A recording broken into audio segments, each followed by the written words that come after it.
Hello बच्चों, आज हम एमयू प्रीवियस ईयर के क्वेश्चंस देखेंगे।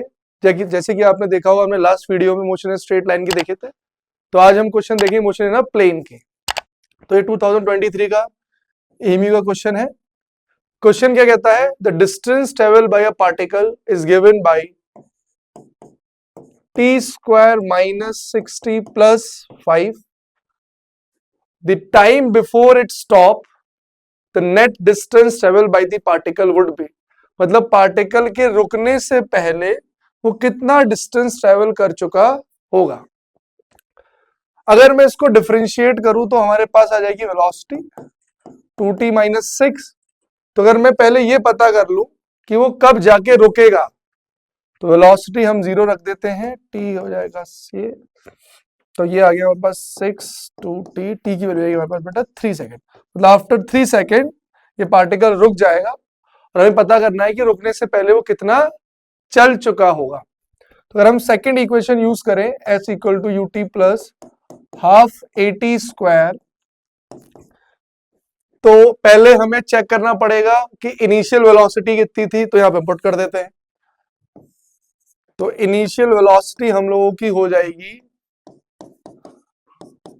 t0 पर -6। तो अगर हम इसकी वैल्यू यहां रुक के -6, कितना सेकंड बेटा? 3 सेकंड प्लस हाफ। एक्सेलरेशन भी हमें निकालना पड़ेगा, तो हम इसको फिर से डबल डिफरेंशिएट, मतलब वेलोसिटी को डिफरेंशिएट करेंगे तो हमें क्या मिल जाएगा? 2 और 6 का डिफरेंशिएशन 0। तो यहाँ आ गया बेटा हमारा 2। टाइम हमें पता है 3, तो आ गया बेटा -18। और ये आ गया 2 से 2 कट गया 18। हमारा आंसर आ गया -9। जैसे कि आप लोगों को दिख रहा है कि ये आई के डायरेक्शन में ही मूव कर रहा है, तो हमारा आंसर है बी -9i क्या। ओके, तो क्या किया हमने इसमें? पहले डिफरेंशिएट किया, वेलोसिटी निकाली, पहले पता किया कि ये कब रुकेगा। तो कितने सेकंड बाद रुकेगा? 3 सेकंड के बाद। फिर हमें डिस्प्लेसमेंट चाहिए था कि उस रुकने से पहले, तो 3 सेकंड लग रहे हैं, मगर ये नहीं पता था कि इनिशियल वेलोसिटी क्या है। तो उसके लिए हमने पहले इनिशियल वेलोसिटी फाइंड करी, यहाँ वैल्यू पुट करी और हमारे पास आंसर आ गया। हम नेक्स्ट क्वेश्चन देखते हैं बच्चों। A particle has initial velocity 2i plus 3j और एक्सेलरेशन है बच्चों 0.3i plus 0.2j। The magnitude of velocity after 10 second, 10 second के बाद वेलोसिटी का मैग्नीट्यूड मांग रहा है। तो ये तो काफी इजी क्वेश्चन है। अगर हम first equation of motion use करें, तो हमसे वेलोसिटी मांग रहा है आफ्टर 10 सेकेंड, तो हमें इनिशियल वेलोसिटी तो दी हुई है, एक्सेलरेशन हमें दिया हुआ है, टाइम भी दिया हुआ है, 10 सेकंड बाद चाहिए बच्चों। तो ये कितना आ गया? 2i plus 3j plus 3i plus 2j। आई में आई को ऐड किया तो 5i और इसको ऐड किया तो 5j। पहली बात, वेक्टर फॉर्म में नहीं लिखना है हमें, हमें इसका मैग्नीट्यूड चाहिए। जैसे आप लोगों को पता होगा अगर हमारे पास कोई भी वेक्टर होता है और उसका हमें मैग्नीट्यूड निकालना है, तो मान लेते हैं कि हमारे पास कोई वेक्टर है ए आई प्लस बीजे, तो उसका मैग्नीट्यूड कैसे निकालते हैं? हम उसका मैग्नीट्यूड निकालते हैं ए स्क्वायर प्लस बी स्क्वायर से। तो ऐसे हम इसका मैग्नीट्यूड निकालते हैं। तो अंडर रूट आई का कोफिशिएंट 5 का स्क्वायर और जे का कोफिशिएंट 5 का स्क्वायर। क्या आ गया बच्चों? 25 प्लस 25 रूट 50, और इसको हम फर्दर सॉल्व करेंगे तो 5 रूट 2, जो कि हमारा ऑप्शन ए। एक और क्वेश्चन करते हैं। ये प्रोजेक्टाइल से रिलेटेड क्वेश्चन है। 2 second after projection a projectile is moving at 30 degree above the horizontal. After 1 more second it is moving horizontally. The initial speed of the projectile. चलो मान लेता हूं u से हमने उसको प्रोजेक्ट किया तो ये बच्चों ऐसे कहीं जा रहा है। क्वेश्चन के हिसाब से 2 second after projection projectile is moving at 30 degree above the horizontal. हमारा जो प्रोजेक्टाइल है 30 डिग्री बनाते हुए जा रहा है, तो इसका ये कंपोनेंट हो गया v cos 30 और ये कंपोनेंट हो गया v sin 30। ठीक है बच्चों, ऐसे अगर इसका कंपोनेंट देखें तो u cos थीटा और ये हो गया बच्चों u sin थीटा। हमें इनिशियल स्पीड ऑफ प्रोजेक्टाइल चाहिए और यहां से यहां जाने में जो समय लगा है वो कितने सेकंड लगे हैं? 2 सेकंड। जैसे कि आप लोगों को पता है कि प्रोजेक्शन में या प्रोजेक्टाइल मोशन में हॉरिजॉन्टल स्पीड हमेशा कांस्टेंट रहती है। क्यों? क्योंकि हॉरिजॉन्टल कोई फोर्स एक्सर्ट नहीं कर रही है, तो एक्सेलरेशन भी हॉरिजॉन्टल नहीं होगा। तो जो हमारा हॉरिजॉन्टल कंपोनेंट होगा वेलोसिटी का वो हमेशा पूरे मोशन में कांस्टेंट रहेगा।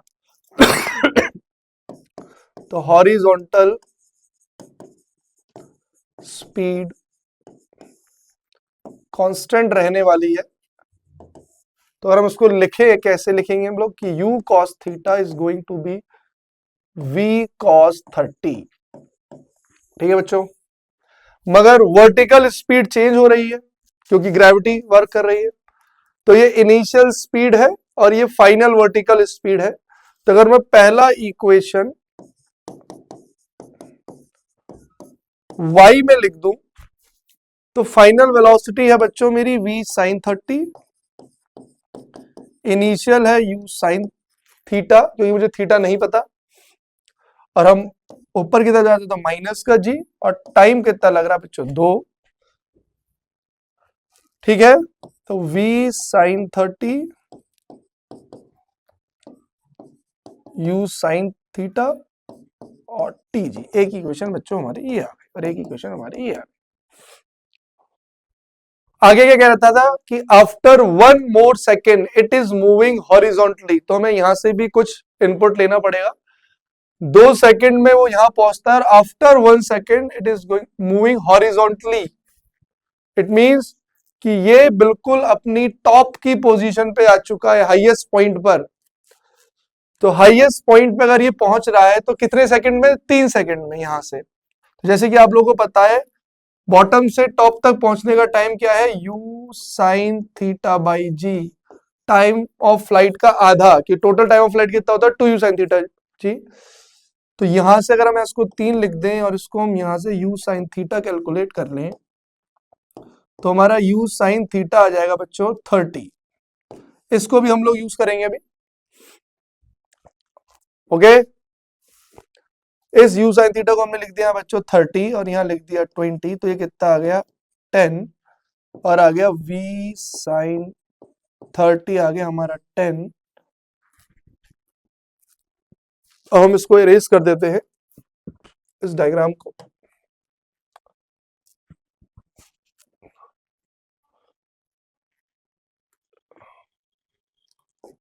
हमारे पास v sin थीटा आ गया 30 डिग्री आ गया बेटा 10, तो sin 30 जैसे हम लोग को पता है 1/2 होता है, तो v आ गया हमारा 20 मीटर पर सेकेंड। मगर मुझसे इनिशियल स्पीड पूछी है, कोई बात नहीं।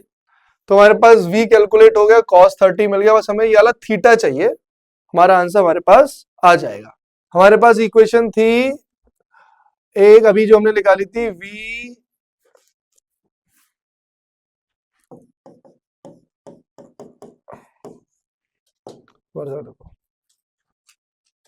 हमारे पास इक्वेशन थी बच्चों u sin theta equals to 30 और एक इक्वेशन है हमारे पास u cos theta v cos 30।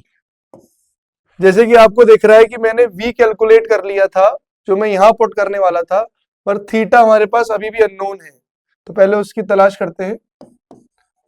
10 theta 30, v बेटा हमारा 20 आ चुका था, और cos 30 √3/2, 0 से 0 काट देंगे, 2 से 2 काट देंगे, तो 3/√3, और tan थीटा हमारे पास आ गया √3, तो थीटा आ गया हमारा 60 डिग्री। अगर क्वेश्चन में ये होता कि कितने एंगल से प्रोजेक्टाइल को फेंका गया था, तो कितने डिग्री से, 60 डिग्री से। अब हम चलते हैं u इनिशियल वेलोसिटी कैलकुलेट करने की तरफ। हमारे पास सारी वैल्यू आ चुकी है, u हमें कैलकुलेट करना है। cos 60 हो गया हमारा 1/2 v20 और ये √3/2, ये काट देंगे बच्चों 10, u आ जाएगा 20 √3 मीटर पर सेकेंड। Answer D. ठीक है बच्चों, एक और क्वेश्चन करते हैं जो कि रहने वाला है 2017 का।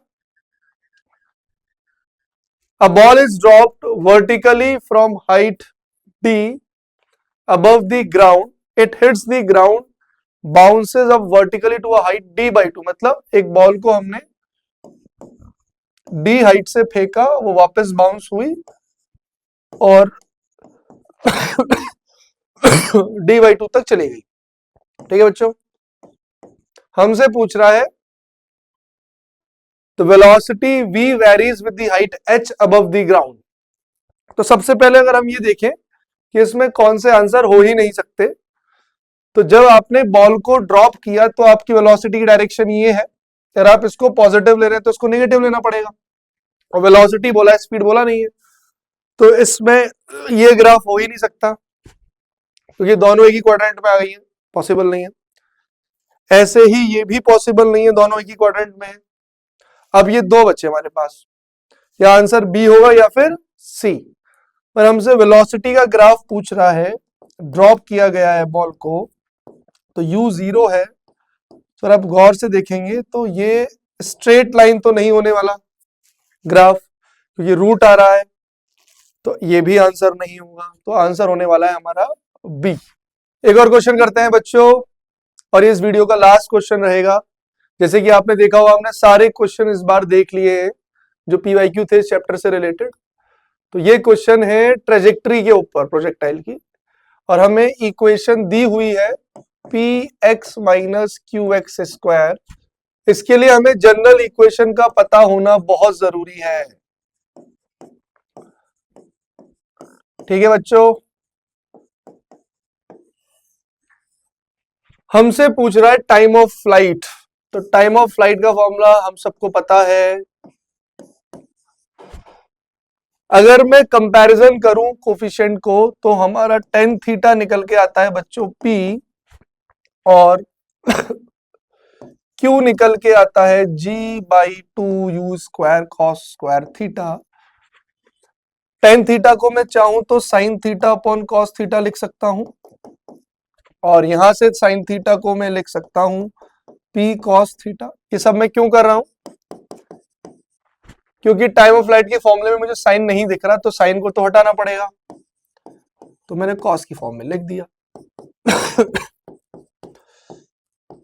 आप देख रहे होंगे ऑप्शन में u भी नहीं है, तो इस u cos थीटा को भी हटाना पड़ेगा, तो हम इसको यहां से हटा लेते हैं। 2q/g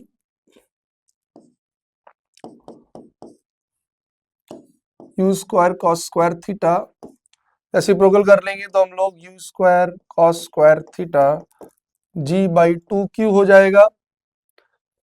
फॉर्मूले में u cos थीटा है, स्क्वायर कर देते हैं बोथ साइड, ताकि स्क्वायर की फॉर्म में आंसर आ जाए। अब वैल्यू पुट कर लेते हैं, थोड़ा सा ही बचा है ये बस। g/2q नीचे है g स्क्वायर, g से g गया, 2 से 4 गया, 2p स्क्वायर बाई GQ, और हमें टाइम ऑफ फ्लाइट का स्क्वायर कैलकुलेट हुआ है, रूट कर लेते हैं, p बाहर निकाल लेते हैं, 2/GQ। Option D. ऐसे ही हर चैप्टर की सीरीज हम लाते रहेंगे। थैंक यू बच्चों।